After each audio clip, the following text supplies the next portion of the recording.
الحمد للہ وکفا وسلام علی عبادہ الذین اصطفیٰ اما بعد۔ اللہ تعالیٰ نے عقل انسانی کو جو مرتبہ بھی عنایت فرمایا ہے، اس عقل کے مقابلے میں ایک چیز جو اللہ نے انسانوں میں پیدا کی ہے وہ محبت ہے۔ عربی زبان میں حب کہتے ہیں بیج کو،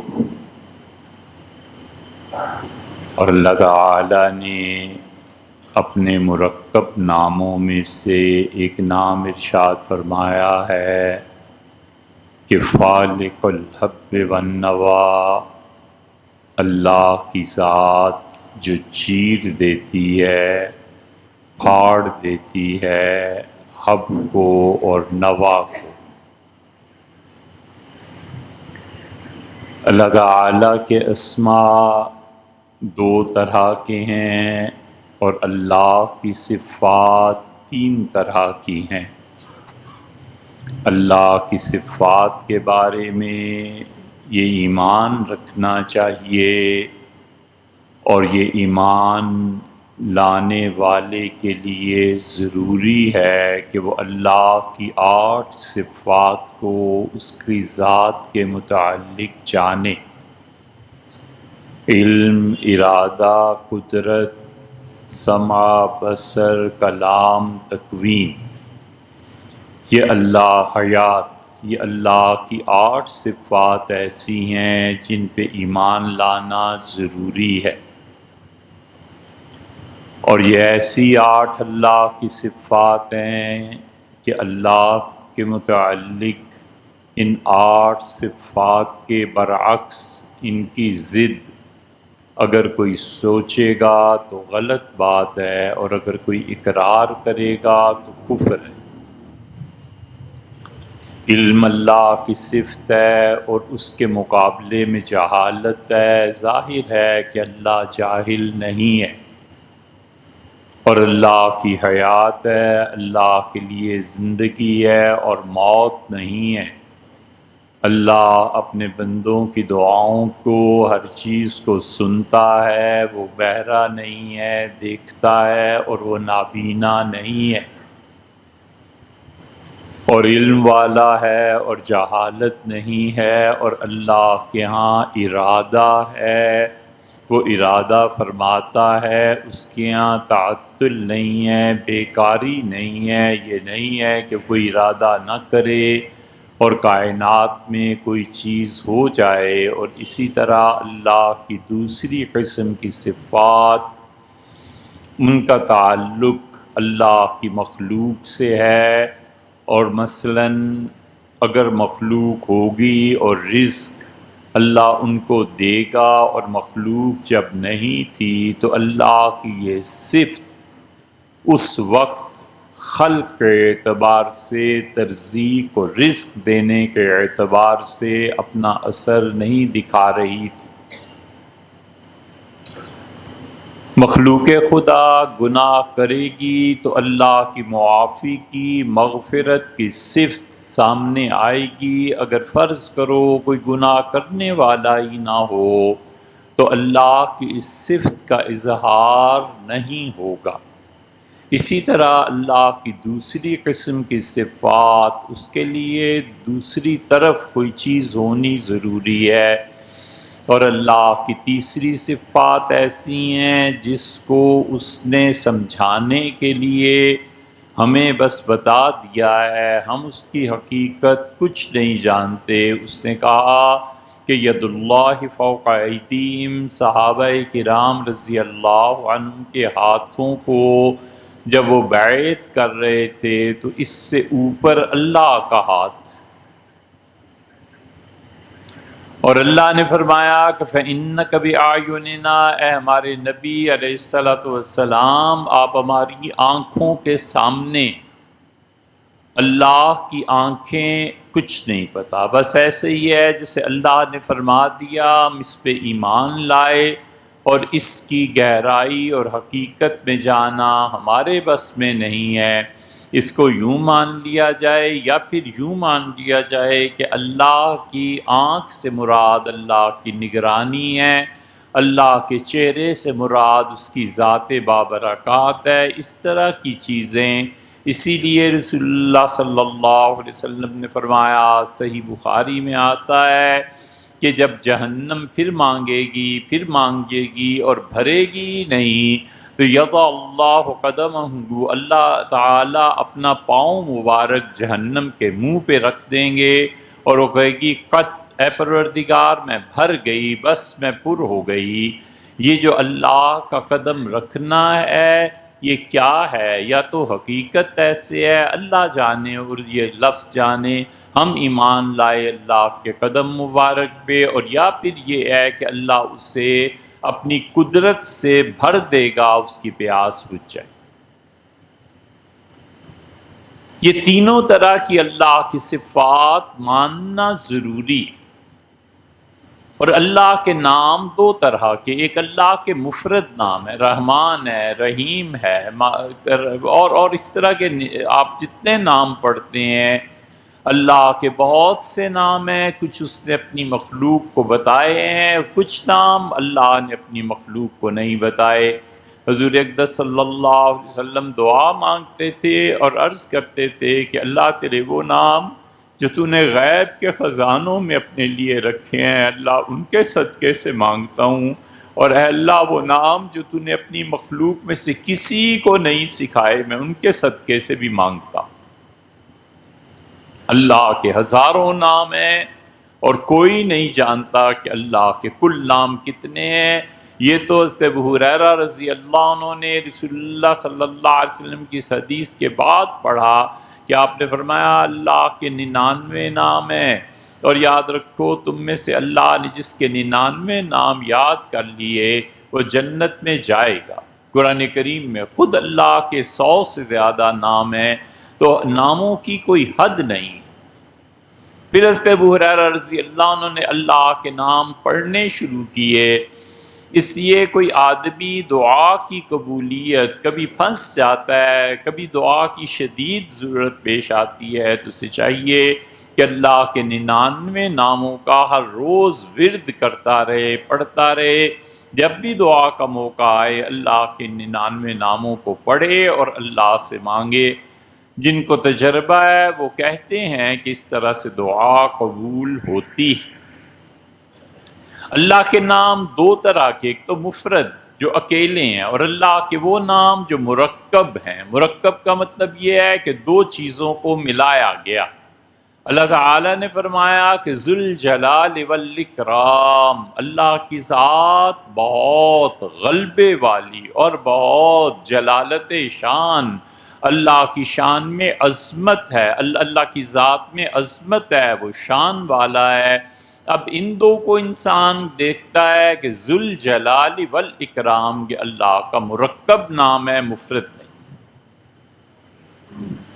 قرآن نے بے شمار جگہوں پہ اللہ نے اپنے مرکب نام ذکر کیے ہیں۔ مرکب یعنی دو چیزوں کو ملا کر، فالق الحب والنوا، اللہ کی ذات فالق الحب، وہ بیج کو چیر دیتی ہے اور پودا برآمد ہوتا ہے، والنوا، اور اللہ گٹھلی کو چیر دیتی ہے اور اس سے کونپل نکلتی ہے۔ تو بیج اور گٹھلی دونوں کے متعلق کہا۔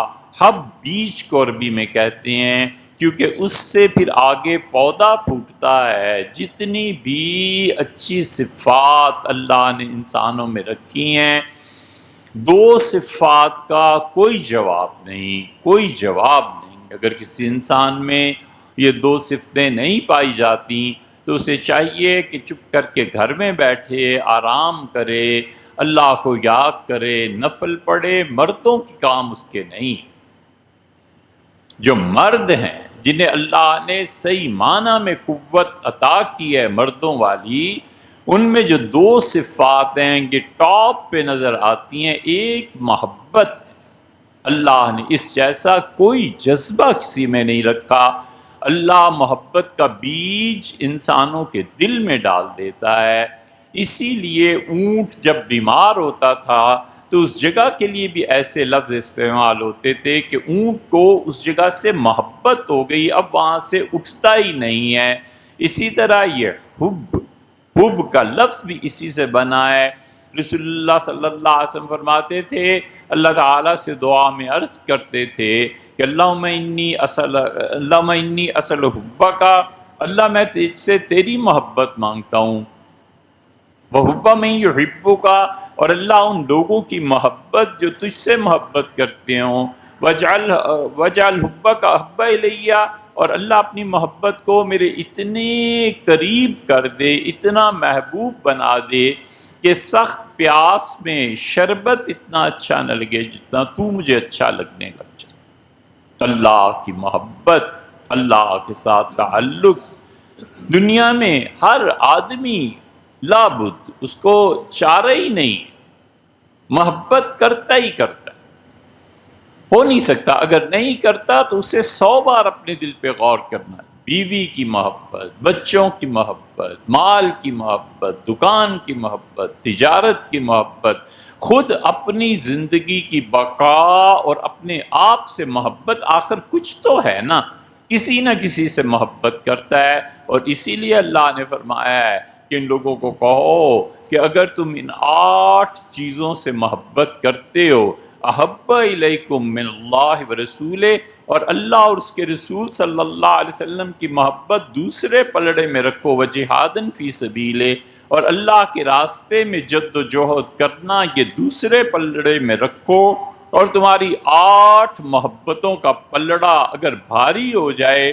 تو پھر چلے جاؤ، فتربصوا حتی یاتی اللہ بامرہ، حیات چلے جاؤ یہاں تک کہ خدا کی طرف سے تمہاری بربادی کے فیصلے ہو جائیں۔ یہ اس کا مفہوم ہے، ترجمہ نہیں۔ اور اللہ نے کہا میں ایسے گمراہ لوگوں کو ہدایت نہیں دیتا کہ ان میں میری محبت ہی نہیں، ان میں میرے ساتھ کوئی تعلق ہی نہیں ہے۔ اس لیے جس آدمی میں دو ہی تو جذبے اللہ نے مرد میں رکھے، ایک محبت کا اور دوسرا جذبہ اللہ نے رکھا ہے ہمت کا۔ اگر ہمت نہیں ہے نا، پھر بھی گھر جا بیٹھنا چاہیے۔ خام خواہ بزدلوں کی صف میں اضافہ کرنے کا فائدہ کیا؟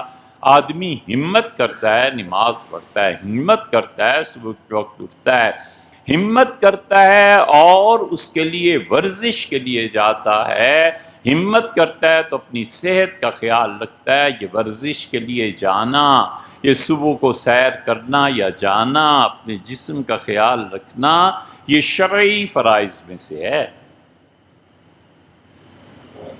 یہ لڑکوں کا کھیل نہیں ہے۔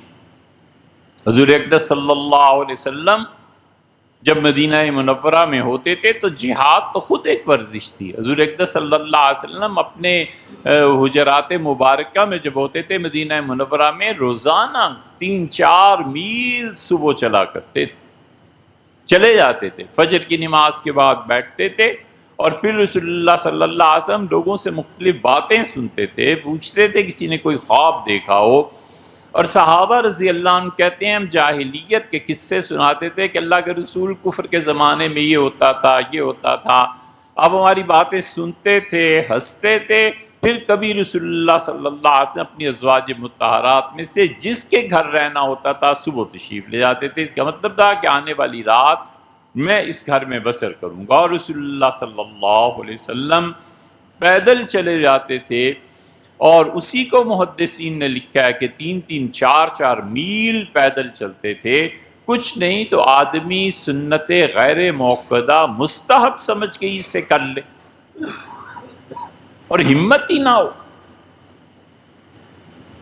تو پھر زمین کے نیچے جا پڑے۔ اچھا ہے 4 لوگ فاتحہ پڑھیں گے، پیچھے سے ثواب ملے گا۔ ہمت نہ ہونے والے آدمی کی اس دنیا میں کوئی جگہ نہیں۔ اسی لیے رسول اللہ صلی اللہ علیہ وسلم اس بات پر زور دیتے تھے کہ ان اللہ یحب معالی الہمم، اللہ اس آدمی سے بہت محبت کرتا ہے جو سب سے زیادہ ہمت والا ہوتا ہے۔ جتنی ہمت بلند ہے اتنا ہی انسان کو اللہ کی محبت نصیب ہوتی ہے۔ ہمت اور شوق دونوں پر برابر ہونے چاہیے۔ پرندے کا پر کٹ جائے، پرندے کا پر ایک طرف کا کم پڑ جائے، جہاز کے دونوں پر اگر موافقت میں نہیں ہے تو نہیں اڑے گا۔ شوق اور ہمت دونوں برابر ہونے چاہیے۔ شوق تو ایسا ہے کہ صدر اور وزیر اعظم بننا چاہیں، اور ہمت ایسی ہے کہ دو آدمیوں سے گفتگو کرنے کا اہل نہیں ہے، ڈر جاتا ہے۔ اس کو بھلا کس نے سبق دیا ہے کہ تم مردوں جیسی بات کرو؟ اس کو کس نے سکھایا؟ نواب صاحب تھے پٹھان، اور لکھنؤ جب فتح ہوا، یہ علاقے فتح ہوئے تو پٹھانوں نے فتح کیے تھے۔ پٹھان ظاہر ہے کہ اپنے علاقوں کی وجہ سے اور ان جگہوں کی وجہ سے ہمیشہ گائے، بڑا گوشت، اس کا سینہ اور پسلیاں جہاں پر چربی لگی ہوئی ہوتی تھی، اس کو استعمال کرتے تھے پلاؤ کے لیے۔ صدیوں سے ریت چلی آتی تھی۔ اللہ جانے یہ پٹھانوں کو اب بریانی کب سے کھانی انہوں نے شروع کیا، یہ تو پلاؤ کے آدمی تھے، اس کے مرد۔ نواب صاحب نے کہا کہ ذرا کھانا جلدی دے دینا، میں نے بچوں کے ساتھ آج ایک سرحد پہ جانا ہے، وہاں کچھ ملاحظہ کرنا ہے، زمینوں کا کوئی مسئلہ۔ تو کھانا جیسے انہیں 10-11 بجے دے دیا گیا، انہوں نے کھایا، اور جو کھانا جو پلاؤ پکا تھا وہ بہت عمدہ، تو انہوں نے 2-4 لقمے چھوڑ دیے، گھوڑوں پہ بیٹھے اور روانہ ہو گئے۔ نیا نیا ملازم آیا تھا، اس نے جو دیکھا کہ باورچی اب آئے گا کچھ دیر سے، تو اس نے وہ 2-3 لقمے کھا لیے۔ شام تک بیمار ہو گیا اور خون آنے لگا جسم سے، اور جان کے لالے پڑ گئے، اور مرتا کیا اور جیتا کیا۔ خیر نواب صاحب آئے، انہوں نے طلب فرمایا کہ وہ جو نیا آیا تھا معلوم ہوا بیمار ہو گیا اور بستر مرگ پہ ہے۔ حکیم کو بلایا، اس نے کہا حضور اس کی آنتیں چھل گئی ہیں، آنتیں اس کی زخمی ہو گئی ہیں، اس لیے علاج جاری۔ جب وہ ٹھیک ہوا، نواب صاحب نے بلایا تو اس سے کہا کیا کھا لیا تھا؟ انہوں نے کہا جو آپ پلاؤ چھوڑ گئے تھے 2 یا 3 لقمے بس وہ لے لیے تھے۔ تو نواب صاحب ہنسے اور چپ کر کے پھر چلے۔ حکیم نے اسے کہا کہ حضرت نواب صاحب تو کچھ بولے نہیں، باولے تجھے کس نے کہا تھا یہ کھانے کو؟ تمہیں پتہ ہے ان کے لیے جو کھانا پکتا ہے، 1 کلو چاول، 1 سیر چاول پکائے جاتے ہیں باورچی کے ہاں، اور 27 کلو بڑا گوشت اس میں اس کی یخنی کھپائی جاتی ہے۔ تو 27 کلو بڑا سیر بڑا گوشت، اور اس میں 1 سیر چاول پکتے ہیں۔ یہ نواب اور یہ جو گھوڑوں پہ گھوڑے دوڑاتے رہتے ہیں یہی ہضم کر سکتے ہیں، یہ تیرے میرے بس کی بات نہیں کیا کہ آئندہ یہ زہر پھر نہ کھا لیں۔ اس لیے ہمت ہے اور اس لیے محبت ہے۔ اللہ نے دونوں چیزیں انسانوں میں رکھی ہیں۔ اس محبت کا سب سے بڑا مصرف، یہ محبت جا کر خرچ کہاں ہونی ہے، اس تیر نے جا کر کس نشانے پہ لگنا ہے، اور یہ دلہن کس کے گھر پہ آئی جائے گی۔ اللہ نے اپنی ذات کو اس کا محل قرار دیا ہے، کہا ہے مجھ سے محبت کرو، فرمایا ہے میں تمہاری محبت کا منتظر ہوں، میں تمہاری محبت چاہتا ہوں، تم مجھے دیکھو اور مجھ پہ مر مٹو، اور تم جب مجھ سے محبت کرو گے تو میں تم سے محبت کروں گا۔ یحبہم و یحبونہ، صحابہ کرام رضی اللہ عنہم یحبہم، اللہ سے محبت کرتے ہیں، اللہ ان سے محبت کرتا ہے، وہ یحبونہ، اور وہ اللہ سے محبت کرتے ہیں۔ اللہ کہتا ہے سلیمان علیہ السلام کو ہم نے گھوڑے دیے، اور جس وقت وہ عبادت کرتے تھے کچھ وقت اس سے آگے پیچھے ہو گیا، اور حتیٰ توارت بالحجاب، یہاں تک کہ سورج ڈوبنے کے قریب ہو گیا تو اپنے گھوڑوں کو دیکھنے میں مصروف تھے۔ فَطَفِقَ مَسْحًا بِالسُّوقِ وَالْأَعْنَاقِ، اور وہ گھوڑوں کی پنڈلیوں پہ محبت سے ہاتھ پھیر رہے تھے، اور وہ گھوڑوں کی گردنوں پہ محبت سے ہاتھ پھیر رہے تھے، اور انہیں پھر احساس ہوا کہ اوہو یہ کیا ہو گیا۔ اللہ کا جو ذکر کرنا تھا اس وقت میں، عصر کی نماز یا عصر کے وقت جو کچھ پڑھنا تھا وہ نہیں پڑھ پایا۔ اللہ نے فرمایا کہ اسے پھر فوراً خیال آیا اور وہ میری طرف جھک گیا، اس نے میری یاد کو پورا کیا، مجھے یاد کیا، اور پھر جا کر گھوڑوں پہ ہاتھ پھیرنے لگا شفقت سے اور محبت سے، اور کہا کہ تم لوگوں اے چیزوں، اے گھوڑوں، تم نے مجھے اللہ کی یاد سے تھوڑی دیر کے لیے غافل کر دیا۔ اللہ کی یاد اور اللہ کی محبت اور اس کے سامنے جھکنا، یہ محبت کے لوازمات میں سے۔ آپ دیکھتے نہیں حضور اقدس صلی اللہ علیہ وسلم کے لیے ام المومنین حضرت عائشہ رضی اللہ عنہا نے ایک دن دو تہی بچھا دی، یعنی مطلب یہ کہ بستر نرم بچھا دیا، آپ سوئے اور فجر کے بعد فرمایا کہ عائشہ آئندہ ایسے نہ کرنا، تمہیں پتہ نہیں ہے اتنا اچھا بستر تھا، مجھے بہت نیند آ گئی اور میری رات کی نماز سے جاتی رہی، آئندہ ایسے نہ کرنا۔ اللہ کے ساتھ ایسا تعلق ہے، اللہ کے ساتھ ایسی محبت ہے، اس لیے اللہ کہتا ہے کہ اگر تم میری راہ میں کام نہیں کرو گے فسوف یاتی اللہ قوم، اللہ ایک ایسی جماعت پیدا کر دے گا جو اس کے لیے کام کریں گے۔ تم سے کام لیا جائے اور تمہیں ہم توفیق بخشیں، شکر کرو اس پہ میرا۔ اسی لیے رسول اللہ صلی اللہ علیہ وسلم نے فرمایا کہ جب تم کسی شخص کو دیکھو کہ وہ مسجد کی دیکھ بھال کرتا ہے، مسجد کو اس کے متعلق اس کو فکر ہوتا ہے کہ مسجد میں یہ چیز نہ کم ہو جائے، یوں ایسے ہو جائے، یوں ایسے ہو جائے، فرمایا ایسے مبارک شخص کی ایک ایمان کی گواہی دینا، فرمایا اس شخص کے ایمان کی گواہی دینا۔ اور اسی لیے رسول اللہ صلی اللہ علیہ وسلم نے فرمایا اللہ کے عرش میں رہیں گے وہ۔ کتنے افراد رہیں گے؟ سیوطی رحمۃ اللہ نے پوری کتاب اس پہ لکھی ہے، اور اس میں آتا ہے کہ رسول اللہ صلی اللہ علیہ وسلم نے فرمایا جو نماز پڑھ کے جاتا ہے اور اس کا دل مسجد میں اٹکا رہتا ہے کہ اچھا مسجد کا یہ کام کرنا ہے، اچھا پھر مجھے بھی 5 منٹ جلدی جانا ہے، 10 منٹ جلدی جانا ہے، پانی کو چیک کرنا ہے، فلاں چیز کرنی ہے، اچھا پنکھے نہیں ہیں اس کے لیے کچھ کرنا ہے، یہ چندے کی اپیل کرنی ہے، لوگوں سے کہنا ہے، دوستوں کی توجہ اس کی طرف دلانی ہے، یہ سب جو مسجد کے کام ہیں، حضور صلی اللہ علیہ وسلم اس کی توجہ، اس کا دل مسجد میں اٹکا رہتا ہے، اللہ اس دن اسے اپنے عرش کے سائے میں جگہ دے گا جس دن کوئی سایہ نہیں۔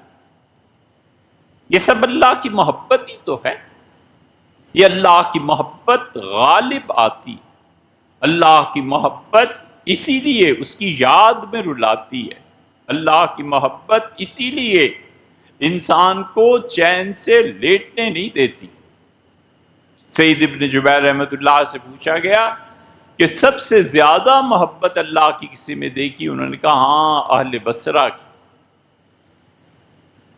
اہل مکہ حضرت زبیر رضی اللہ عنہ کو چاہتے تھے، اہل مدینہ اور بدری سیدنا علی رضی اللہ عنہ کی خلافت چاہتے تھے، اور بصرہ والے سیدنا طلحہ رضی اللہ عنہ کی خلافت چاہتے تھے۔ سعید ابن جبیر رحمۃ اللہ نے کہا بھئی میں تو اللہ کی محبت کا قائل ہو گیا ان بصریوں میں۔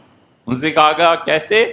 کہنے لگے بصرہ والوں کو تو میں نے اللہ کی یاد میں روتے دیکھا تھا، اور ایک دن میں بیت اللہ کے سامنے بیٹھا ہوا تھا، ایک بصری عورت آئی اور آ کے اس نے غلاف پکڑ لیے اللہ کے گھر کے، اور اپنی باتیں کرتی رہی یہاں تک کہ ایک دم گری اور غلاف چھٹے اسی وقت جب اللہ نے موت دے دی۔